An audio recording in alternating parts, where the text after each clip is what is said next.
जाए कि वो असबाब हैं कौन से, इस पर हम लोग बात करते हैं कि वो असबाब कौन से हैं। और इनमें से कुछ असबाब ऐसे हैं कि जो दो ना पाए जाए, सिर्फ एक ही पाया जाए, वो दो के कायम मकाम है। बस एक ही होगा, वही किफायत करेगा। अब वो कौन कौन से होंगे जो दो की ताकत रखते हैं, जो दो के कायम मकाम है, एक है लेकिन दो के कायम मकाम है, वो कौन कौन से होंगे ये हम जानेंगे। और कितने असबाब हैं, कौन कौन से असबाब हैं, इंशाअल्लाह ताला अब हम लोग ये इस तरफ हम लोग आगे बढ़ना है। चलते हैं आगे। सबसे पहला जो सबब है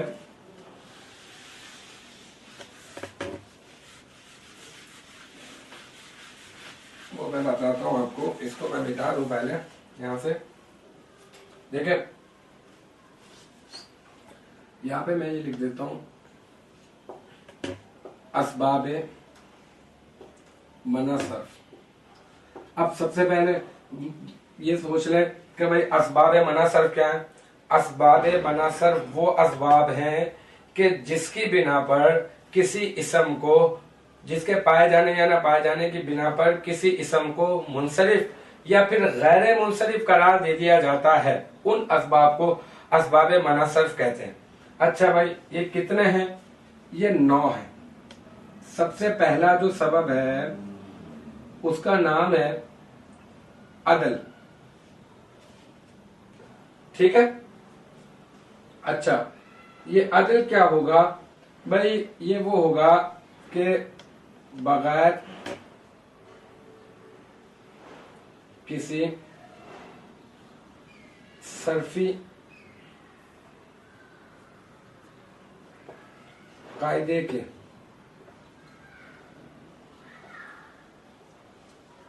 एक सीगे से दूसरे सीगे में तब्दील करना। ये जो हम एक सीगे से दूसरे सीगे में तब्दील कर देते हैं ना, तो इसका ताल्लुक नहाव से नहीं होता, क्योंकि नहाव में हम लोग कलिमात के आखिरी अर्थ पर बहस कर रहे होते हैं। और कलिमात को आपस में जोड़ने का जो मैंने इब्तदान बता दिया था कि कलिमात को आपस में एक दूसरे के साथ जोड़ने का तरीका इसमें जानते हैं, और कलमे के आखिरी अर्थ की जो हरकत होती है उस पर हमारी बहस होती है। तो भाई ये जो सीगा एक सीगे से दूसरे सीगे में तब्दील करना, ये किस तरह से होता है? ये किस में होता है? ये होता है सर्फ में। और सर्फ हमें बताती है, बात तो बहुत छोटी सी है, किताब में भी लिखी हुई है, लेकिन बात यह है कि सिर्फ और सिर्फ लोग याद कर लेते हैं और याद करने के बाद वो समझ में नहीं आई होती, वो सिर्फ और सिर्फ रट्टा होता है। इस वजह से मैं मजीद एक्सप्लेन कर रहा हूँ इस चीज को कि जो एक सीगे से दूसरे सीगे में तब्दील किया जाने वाला जो इल्म है उसको हम लोग कहते हैं इल्म सर्फ। और इल्म सर्फ में हम लोग क्या करते हैं, एक हमें सीगा दे दिया जाता है, एक चीज दे दी जाती है, जैसे मैंने कहा इल्मुन। अब मैंने इसका बना दिया माजी, अलिमा यालमु। अच्छा भाई जो इल्म हासिल करेगा वो कौन होगा? आलिमुन। अब आप देखें एक सीगा था, एक सीगे से दूसरे सीगे में मैंने तब्दील करने का इल्म, मैंने कहा कि ये सर्फ का इल्म है, तब्दील किया मैंने।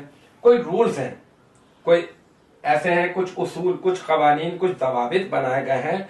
ऐसे मुंह उठाकर आपने किसी को इसमें फाइल करार दे दिया, किसी को मफूल करार दे दिया, ऐसा कोई बेतरतीबी वाला निजाम नहीं है। बाकायदा एक मजबूत निजाम के तहत ऐसा होता है। अब जैसे मुझसे कोई कहे भाई आपने जो है ना वो ये जो दरबुन आपको मस्दर दिया जाता है, ये जो दरबुन आपके पास मस्दर है इसका मतलब ये है कि मारना। ठीक है। अब आप इसमें फाइल बनाकर दिखाएं। इसमें फाइल कैसे बनेगा भाई? मैंने कहा इसमें फाइल बनाने का एक तरीकेकार है, और वो सर्फ में हमने पढ़ा कि वो तरीकेकार क्या है। वो तरीकाकार ये है कि ये आप आसान सा तरीका ये है कि आप इसको पहले खोलें, फा अलिफ आइन और ये लाम, ठीक है। अब आपने किससे बनाना है, दर बुन से बनाना है। अब आप इसका तायुन करें कि ये फा कलमा है आपके पास, ये आइन कलमा है, ये लाम कलमा है, ठीक है। अब आपसे किसी ने कहा कि आप दरबुन से इसमें फाइल बनाकर दिखाएं। हमने कहा ये बहुत सिंपल है, सुलासी मुजर्रद की बात कर रहा हूं, सुलासी मजीद सी की बात नहीं कर रहा अभी। तो ये याद रखिएगा ध्यान में। तो दरबुन, ये देखें फा ए लुन। अब ये फा कलमा क्या है हमारे पास, ये है द्वाद, और आइन कलमा क्या है, ये है जनाब रा, और ये लाम कलमा क्या है, ये है बा, और ये अलिफ हमने इसको यूं किया। अब मैंने इसको यूं बंद करके लिखा तो ये बन गया फाइलुन, और इसके वजन पे ये बन गया दारिबुन। तो इतनी बड़ी जो तफसील समझाने का जो मकसद था वो ये था कि हम लोग एक सीगे से दूसरा सीगा बनाना जो सीखते हैं वो हम लोग सर्फ में सीखते हैं, उसका ताल्लुक सर्फ से होता है। और सर्फ ने हमें कुछ रूल्स, कुछ उसूल, कुछ कवानीन, कुछ जवाबित हमें बताए कि जिसमें एक सीगे से दूसरे सीगे में तब्दील किया जा सकता है। अगर कोई भी शख्स बगैर किसी सर्फी कायदे के, कोई सर्फी कायदा नहीं था, कोई सर्फी जाब्ता नहीं था, एक सीगे से दूसरा सीगा उठाकर बना दे ऐसे ही मुंह उठाकर, तो फिर क्या होगा, हम उसको कहेंगे वो है अदल। समझ में आई कि अदल किसको कहेंगे, कि बगैर किसी सर्फी कायदे के, सर्फ ने जो हमें रूल्स रेगुलेशंस बताए थे उसको तोड़ते हुए आपने एक सीगे से दूसरा सीगा बना डाला। मिसाल के तौर पर मैंने यहाँ पे लिखा आमिरुन। आमिरुन मुझे मालूम है कि इसमें फाइल का सीगा। अब आमिरुन से किसी ने बना डाला उमरू। मैं बोल रहा हूं भाई ये उमरू किस वजन पर है, क्या ये फेल का वजन है, क्या ये मफूल का वजन है, क्या ये फाइल का वजन है। तो जवाब आया ना इसमें फाइल का वजन है ना मफूल का वजन है। फिर क्या करें, असल में ये बगैर किसी सर्फी कायदे के ये हमने एक सीगे से दूसरे सीगे में तब्दील कर दिया। तो लिहाजा असबाब मना सर्फ में से एक सबब क्या हो गया, अदल, ठीक है। असबाब मना सर्फ में से एक सबब हमने पढ़ लिया। बस ये जमा करते जाएंगे और ध्यान में याद रखते जाएंगे तो इंशाअल्लाह ताला इसका जो एप्लीमेंट है, अप्लाई जब आप इसको करेंगे तो बहुत आसानी हो जाएगी, आपके लिए कोई प्रॉब्लम नहीं होगी। पहला है अदल और दूसरा है वस्फ। किसी भी इस्म का किसी ऐसी मुबहम जात पर दलालत करने वाला होना जिसका किसी वस्फ के साथ जिक्र किया गया हो। जैसे मिसाल के तौर पर रंगों के नाम होते हैं, जैसे मैंने कहा अहमरू, यानी इसका मतलब क्या है, सुर्ख रंग, ठीक है। तो अब यहां पर एक ये ऐसा, ये जो अहमरू है ना, ये जो कलर के बारे में बताया जा रहा है, इसका मतलब ये कलर के बारे में जो बताया जा रहा है एक वस्फ है, एक औसाफ में से एक सिफत है, एक वस्फ है ये जिस पर दलालत करवाई जा रही है।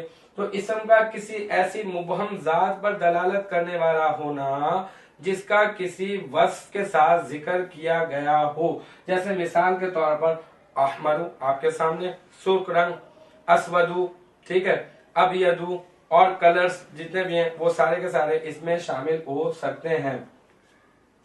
अदल हो गया, वस्फ हो गया, और एक है तानीस। ये तो हमने पहले भी पढ़ा था कि तानीस क्या है।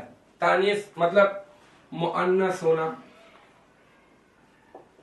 अच्छा, इसके बारे में हमें जानना पड़ेगा मुअन्नस की अलामात कितनी होती हैं। मुअन्नस की 3 अलामात होती हैं, एक तो गोलता, एक तो फिर अलिफ मकसूरा, और फिर एक होती है अलिफ मम दूदा। मतलब अलामत तानीस क्या है, किसी भी इस्म को हम लोग मुअन्नस क्यों करार देते हैं, उसमें कोई ना कोई अलामत जरूर पाई जा रही होती है। आमतौर पर मिसाल के तौर पर मैं आपसे कहता हूं एक इस्म है आलिमुन, ठीक है ना, ये आलिमुन, ये क्या है, मुज़क्कर है मुअन्नस, हमने देखा। अच्छा, आमतौर पे ये कायदा है, बाकी इसमें और भी डिटेल है। हमने देखा अच्छा इसमें अलामत तानीस पाई जा रही है या नहीं पाई जा रही। अगर अलामत तानीस पाई जा रही होगी तो इसका मतलब मुअन्नस होगा। हमने कहा इसमें गोलता है, नहीं है, गोलता तो नहीं है। अच्छा क्या ये अलिफ मकसूरा है? जी नहीं है अलिफ मकसूरा। क्या ये अलिफ ममदूदा है? नहीं है। तो इसका मतलब ये मुअन्नस नहीं है। अगर मैं यहां पर लिखूं आलिमातुन तो इसका मतलब ये क्या होगा? ये मुअन्नस है। क्यों? क्योंकि इसके आखिर में गोलता नजर आ रही है हमें, इसका मतलब ये मुअन्नस होगा। तो इसकी भी मैं एक मिसाल लिख देता हूं। आलिमतुन ले लें, चलें अलिफ मकसूरा की एक मिसाल आप ले लें, हुबला, ये आखिर में जो खड़ा जबर आपको नजर आ रहा है। और एक इसकी मिसाल ले लें हमराव, यानी ये आखिर के अंदर ये अलिफ और हमजा आ जाएगा तो इसम को हम कह देंगे कि ये मुअन्नस है। ये अलिफ मकसूरा आ जाएगा तो हम कह देंगे कि ये इसम मुअन्नस है। अगर ये गोलता आ जाएगा तो हम कह देंगे ये इसम मुअन्नस है। अब बात ये है कि ये मैंने क्यों बताया? इस वजह से बताया कि इसम का अलामत तानीस में से, अलामत तानीस कितनी है भाई? 3 है, गोलता, अलिफ मकसूरा, अलिफ ममदूदा। इन अलामत तानीस में से किसी एक अलामत पर मुश्तमिल होना असबाब मना सर्फ में से एक सबब है। ठीक है, असबाब मना सर्फ पढ़ रहे हैं ना हम लोग। तो एक पढ़ लिया अदल, वस और अब तानीस। तानीस मतलब अलामत तानीस में से किसी एक अलामत पर मुश्तमिल होना, ये कहलाएगा क्या? असबाब मना सर्फ में से एक सबब। लेकिन इसके साथ साथ मैं आपको ये भी बताता चलूं, इसमें ये जो अलिफ मकसूरा और अलिफ ममदूदा है ये 2 के कायम मकाम है तो एक, लेकिन 2 के कायम मकाम है। मैंने कहा था ना, ये भी मैं बताता चलूंगा कि कौन कौन से असबाब 2 के कायम मकाम है। तो ये कितने के कायम मकाम है? ये 2 के कायम मकाम है। अलिफ मकसूरा और अलिफ ममदूदा 3 हो गए, अदल, वस, तानीस। ठीक है, अब आगे चलते हैं हम लोग।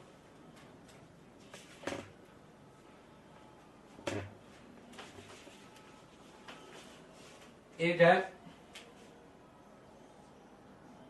मारिफा। मारिफा तो इतनी मरतबा हम लोग पढ़ चुके हैं कि कोई मुअय्यन जो जात होगी उसके लिए जो इस्तेमाल किया जाएगा इसम, जो किसी मुअय्यन जात पर दलालत करे, उसे हम कहेंगे मुअय्यन जात पर दलालत करे, उसे हम लोग कह देंगे कि वो है मारिफा। जैसे मिसाल के तौर पे उमर, उमर किसी मुअय्यन शख्स का नाम हो सकता है ना, तो इस वजह से हमने इसको कह दिया कि ये क्या है? मारिफा। तो मारिफा असबाब मना सर्फ में से एक सबब है। फिर एक सबब आ गया आपके पास उजमा। अच्छा उजमा क्या है? उजमा अजम से निकला है ना, अजमी होना। एक होता है अरबी और एक होता है अजमी। अरबी क्या होता है? जो अरब का रहने वाला होता है, और अजमी वो होता है जो गैर अरबी होता है, यानी अरब का रहने वाला नहीं होता। तो अब जो अरबी जबान का कोई लफ्ज होगा तो हम उसको कह देंगे भाई ये अरबी लफ्ज है, अरबी जबान का लफ्ज है। और जो अरबी जबान से ताल्लुक नहीं रखता होगा और वो इंग्लिश से ताल्लुक रखता हो, पश्तो से रखता हो, सिंधी से रखता हो या उर्दू से रखता हो, तो हम उसे कह देंगे कि ये है अजमी लफ्ज। ठीक है, और जो गैर अरबी होगा हम उसे उजमा कहते हैं, उजमा। जैसे मिसाल के तौर पर मैं आपको यहाँ पे एक लफ्ज लिख के दूं, इब्राहिमू। आप कहेंगे कि ये इब्राहिमू कौन सा लफ्ज है? मैंने कहा ये इब्राहिमू जो है ना वो उजमा है। भाई ये उजमा क्यों है? ये उजमा इस वजह से है कि ये अरबी लफ्ज नहीं है, और जो गैर अरबी लफ्ज होगा हम उसको कह देंगे उजमा। अच्छा भाई ये उजमा क्या है? ये उजमा असबाब मना सर्फ में से एक सबब है। इस वजह से हम लोग कहते हैं कि मतलब अब कितने सबब हो गए? ये 5, अदल, वस, तानीस, मारिफा और